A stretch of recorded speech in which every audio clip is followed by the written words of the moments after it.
Welcome to the Fleet Success Show, a podcast dedicated to talking about the fundamentals, standards, and best practices that empower today's fleets to achieve fleet success.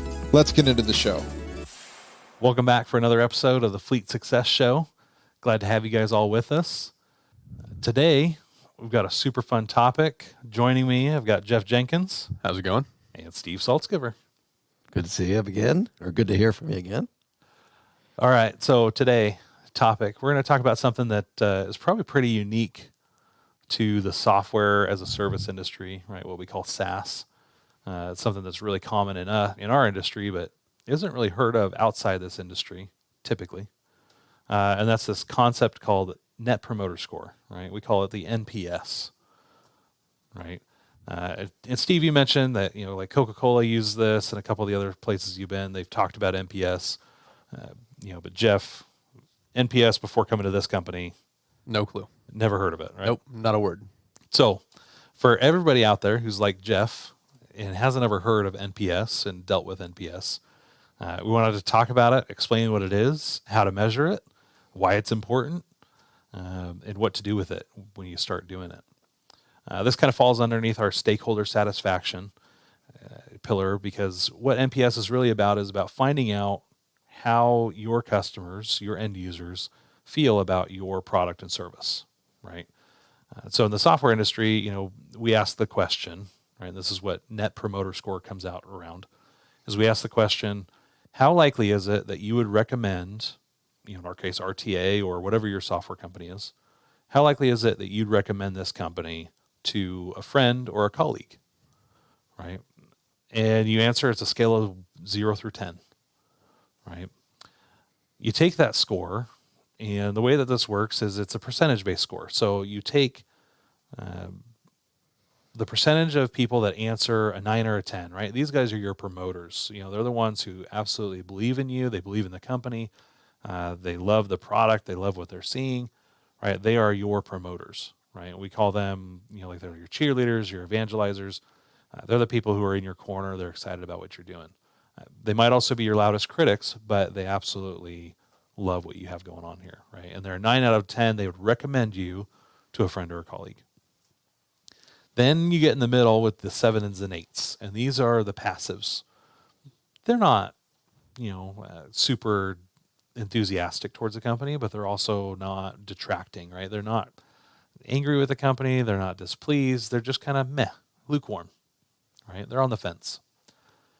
And then the last set is the 0 through 6s, right? And the reason why this set is so broad, these are our detractors, right? These are people who have a negative opinion of the company or the product, right?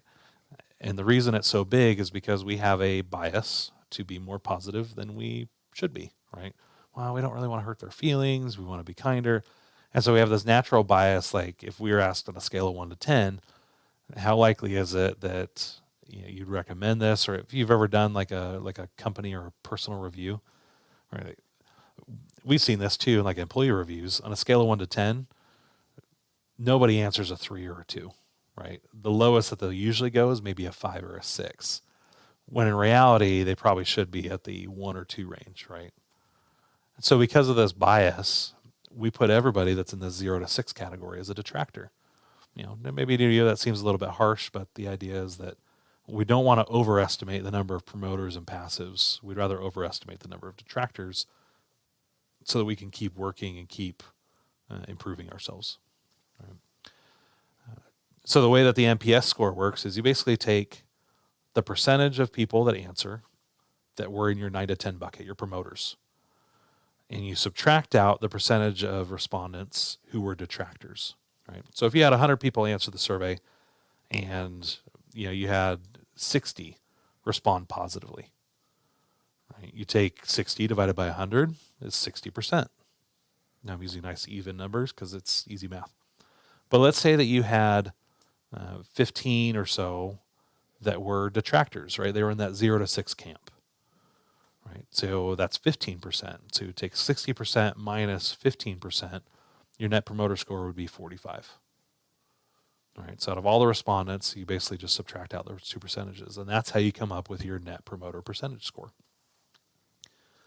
World-class organizations, like Southwest, Apple, Microsoft, right? Like they're always aiming, they have crazy high net promoter scores, 88, 80, right?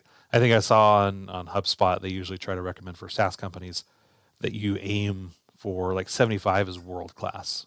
Like it's otherworldly net promoter score. A good promoter score is anything over 50. And then, an okay promoter score is probably anything over a 30. Anything less than 30, and that means that you're in the low teens, you have almost as many detractors as you do promoters, and it's close to zero, right?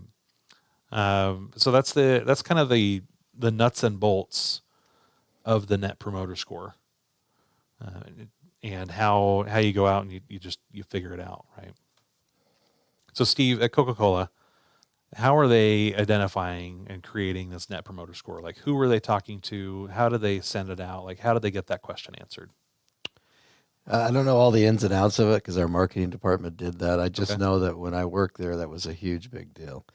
In fact, it was such a huge deal that we tied Coca-Cola for a long time was the number one most recognized brand worldwide. And in 2013, when I was working there, they fell to number 2, and it was like people were freaking out. The world was ending. Yep, the world was ending, and then the next year they fell to number 3 because Google and Apple surpassed them, and then Microsoft was right behind them, and so that was like a big deal. So Big tech takeover. Yep. So that's how important this is, though. It all ties to how people promote you as a company, and obviously those other companies are being more renowned and more well known than Coca-Cola. Yeah. And so and your brand. Why the net promoter is so important is your brand is a value. There's an economic value to your brand, and the net promoter score actually feeds and into that brand. So the more the more people would promote you as a company, the higher your brand value goes up. Yeah. You know. So you got the brand value side Yep. of it. I know for us internally, we look at the net promoter score as it's an opportunity for us to improve. It makes sure that, hey, are we doing things right? It's validation, right? And when you're a product company or a SaaS company, it's all about, are we building a good product? Like, would people recommend us to a friend or a colleague? I mean, it's such a simple question, but it tells us so much about where we stand in the eyes of our customers and how well we're doing, in their eyes. Jeff, you hadn't heard about Net Promoter Score until you came here. What was your first thought when you heard about it? Is it something that you think about? How would you have applied this in trucking? Well, we just didn't call it NPS. We had like customer service satisfaction scores. Obviously, you can go and you can get your Glassdoor reviews, your Google reviews, your Facebook Okay. reviews, but it's never, we never sent out a survey and said, hey, answer these questions to get that score for a net promoter score. But I mean, it's handy, right? I think it's handy because, at least on the trucking side, you can get the feedback from your drivers. How are you doing, right? We would send out surveys to drivers. The problem we would have is most of them wouldn't fill it out and send it back. So do you really get a very good set of information to tell you how you should change or what you should do differently? And usually then most everything was like, just pay us more money, right? Which, whatever. But on the customer side, we would do the same thing, but most people would usually rank you pretty well unless you were really, really screwing up. So it was very hard to be able to, take something like that and that data and then apply it, to get, hey, how's your on-time service, or, how do your drivers feel about you, or even your internal office employees, how do they feel? It's just not something that, I think is done. It's beneficial, especially if you're able to get some definition behind why you get that certain score, so that you can go and either replicate whatever the good promoters were, or you can address the negative issues, which I know we try and do here. And obviously you'd like to get those and address them way before they ever hit back and say, hey, we're a detractor. But there's definitely value behind it. And I think that's the key is, like, what do you do when you get negative feedback, right?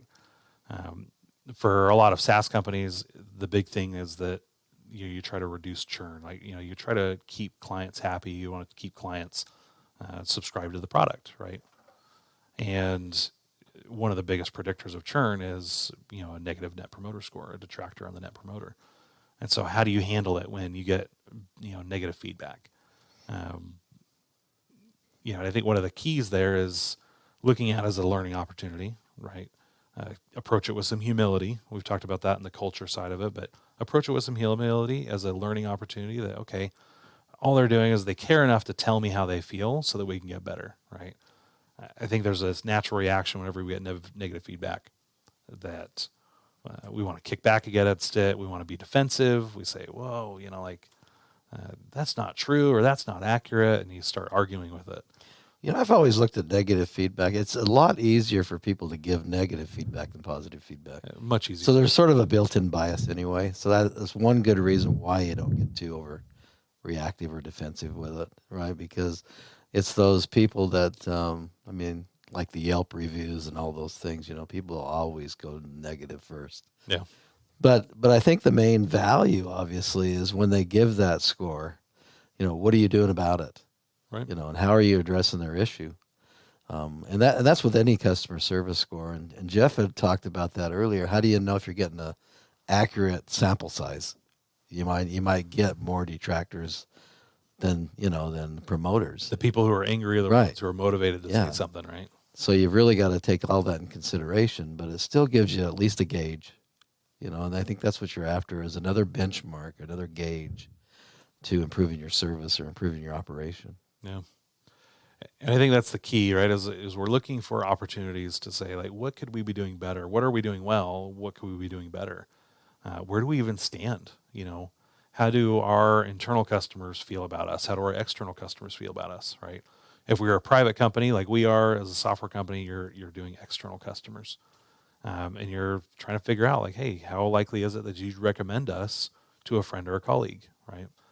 And I've been thinking about, well, how do I do this if I were a city fleet? How would I do this if I was a public fleet and I didn't have external customers? They were all internal customers. I've got a sheriff's department if I'm a county, some health and human services or, Department of Transportation.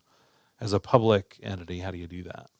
But I think, imagine, hypothetically, you ask the question, instead of, how likely is it that you'd recommend fleet services to a colleague? That's probably not the right answer, but I'd like to think of it like if fleet services were a private company, right? And they're up there with Midas and Jiffy Lube and some of the other, like your car guy that you take your car to, right? Would you take your car, your personal car, if they were a private company, would you take your personal car to them? And would you recommend them to a friend or a colleague? Right. And I think you'd be surprised if you asked that question to like your police department, your fire department, like some of the public works people.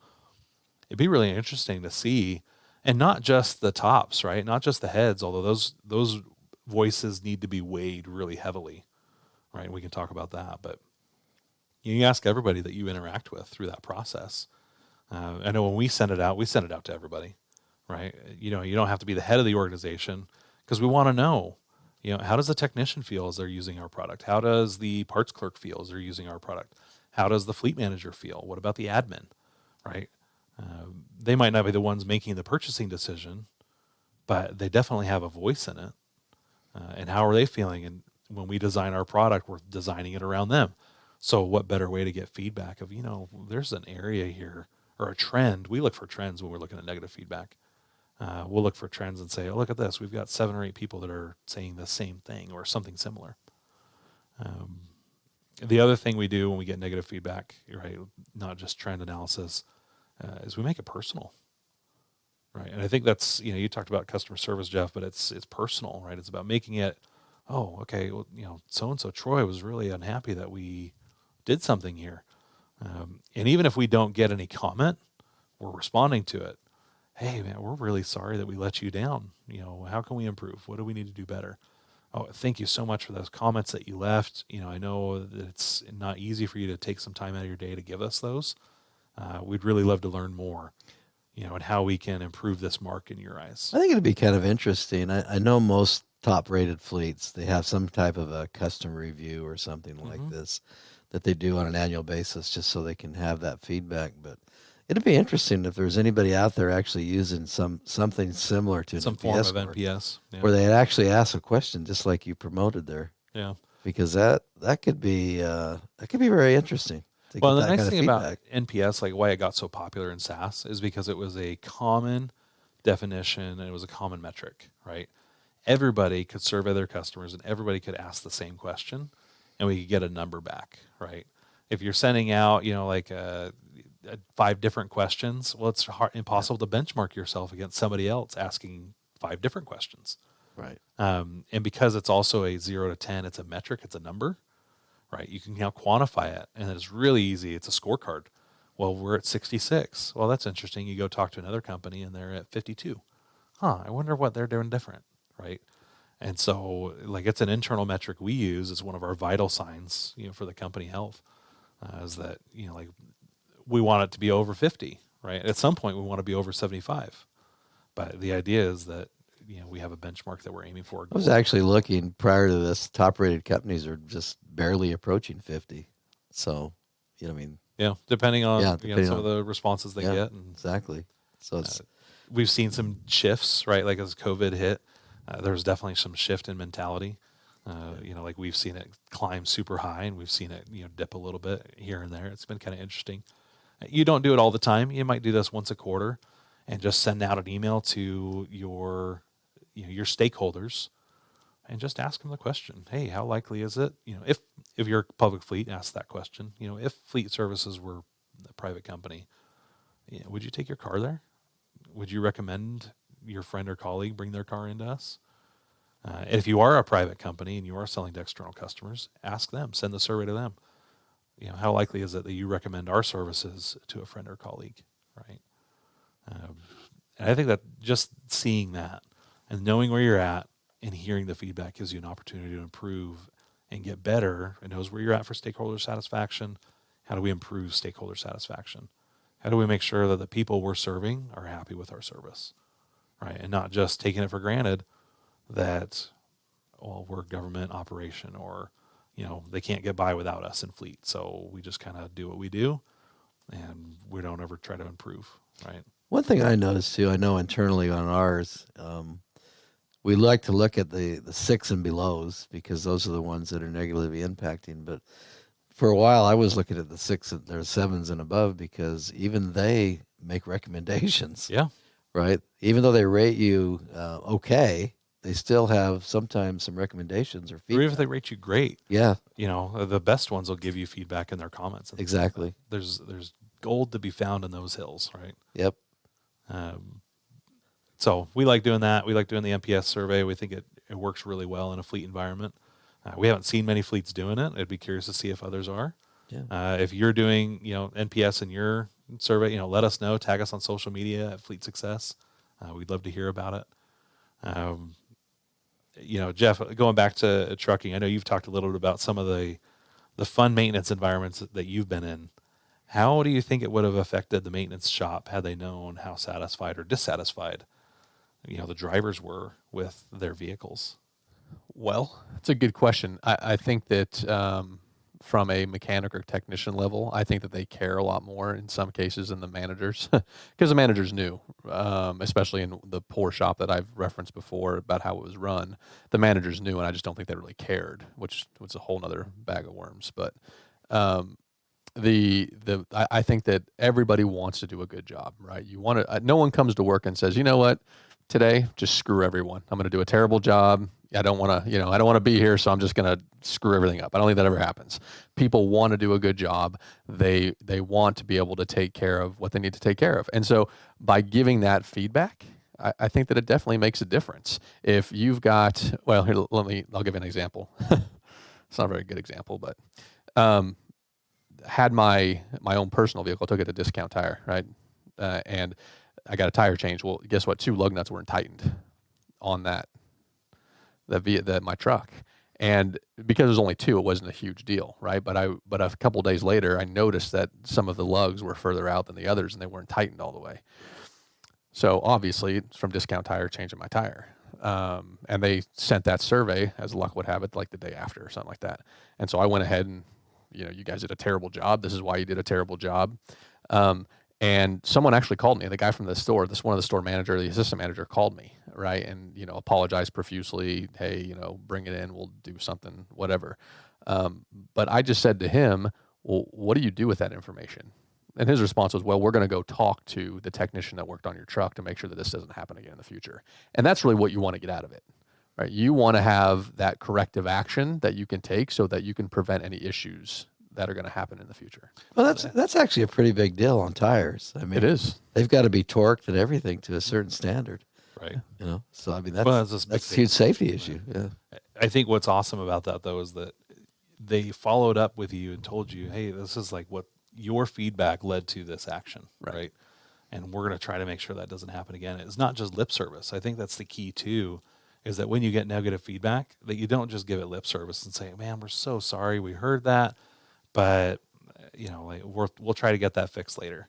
You know, yeah, okay, sure.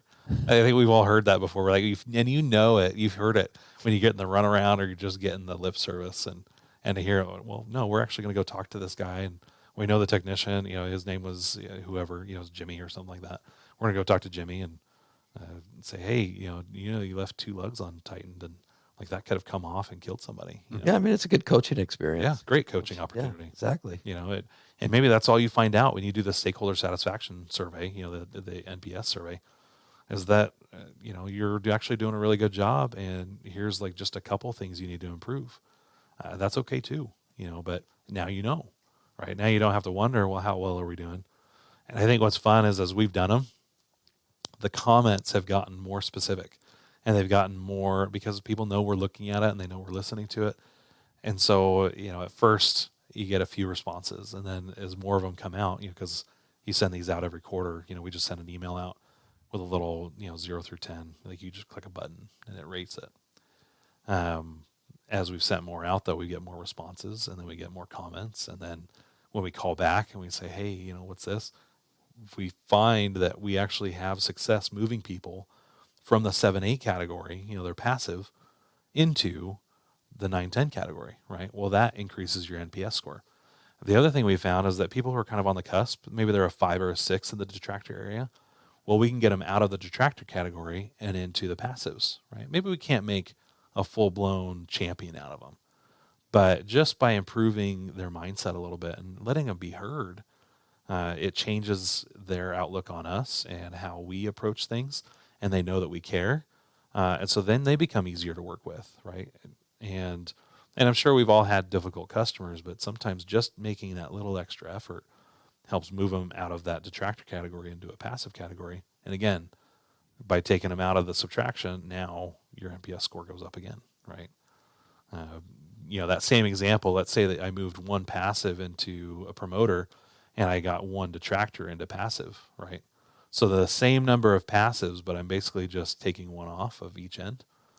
Well, I'd have been at 61% promoters, and I'd been at 14% detractors, right? And so instead of 45, well, now my NPS is at 47, right? So just moving 1 up, right, or moving 2 into 1 category, I've bumped my score up by 2%, right? So I highly recommend doing surveys like that, doing a follow-up survey, send it out to your internal departments. And if you're a public fleet, ask them the hypothetical. If this fleet service division were a private company like a Midas or Jiffy Lube, how likely is it that you would recommend us to a friend or a colleague, to have them bring their car in, right? Send that out. It's super simple. Keep it 1 question. That's the other thing about this. Don't ask 10 questions. There's a reason why NPS is so popular and so useful is because it's 1 question and I can answer it really quickly. And if I want to leave a comment, I can, right? You can use like Google Sheets, Google Forms. Microsoft has a way to do surveys. You can use SurveyMonkey. I know we use HubSpot, that's our CRM, and it's got a built-in capability of doing that, doing an NPS survey, a feedback survey. And it does the analysis for us, but you could just as easily pop that into an Excel spreadsheet. And again, the math is really simple, percentage of promoters minus the percentage of detractors, right? And that gives you your NPS score. I actually think it's more adaptable to fleet than in some of the other customer scores that you see. Yeah. It's so simple, 1 question. I mean, most people would be willing to answer 1 question. Yeah. That's where it gets really complicated is when you get all these surveys and Oh, and then it's Would 20 you- questions deep, and you're Yeah. like, oh my gosh, how much more do I have to go? Oh, Or- here's another 20 questions. Yeah, they'll ask you based that. on your first 20 questions answers, and you're like, I don't got time for this. Right? Exactly. You stop. Keep it But simple. One question. One Most question. people can do it. And that question is so powerful that it gives you enough insight, right? Any comments or feedback for It just dawned on me that I know last time I used Delta, they said, would you be willing to stay on for one question? And of course, for one question, I said, yeah, sure, why not? That most likely, maybe that's part of their net promoter that they're doing. Yeah.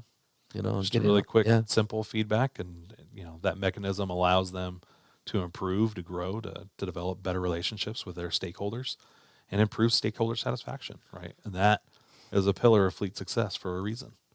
So, any last thoughts? I think one last thought would be you could use this scoring mechanism too for your employees. Yeah. So how likely are you to do business with Joe, who fixed your car? Yeah. And maybe have a very simple, easy rating system for your internal technicians. Yeah. In fact, we'll probably end up doing a whole episode on CSAT, which we'll call that one, customer satisfaction, and how we use that here at RTA for that very reason. Yep. So All I would say is that if you don't know how you're failing, if you don't know what your deficiencies are, by getting that feedback, you're never going to improve. true story. Yeah. If you don't know what you don't know, then you'll never do anything to change it. Exactly. All right. Well, until next time, thanks you guys for joining us. Go out. I'd love to hear how those survey responses turn up. You can always tag us on our social media at Fleet Success, and let your friends and colleagues know. How likely would you be to recommend the Fleet Success Show to your friends and colleagues? Definitely push it out there, and we'll see you next time. Thanks. Thanks for joining us on this episode of the Fleet Success Show. If you liked our show, we'd appreciate your 5-star review. Be sure to subscribe anywhere you listen to podcasts, and come hang out with us anywhere on social media at Fleet Success. See you next time.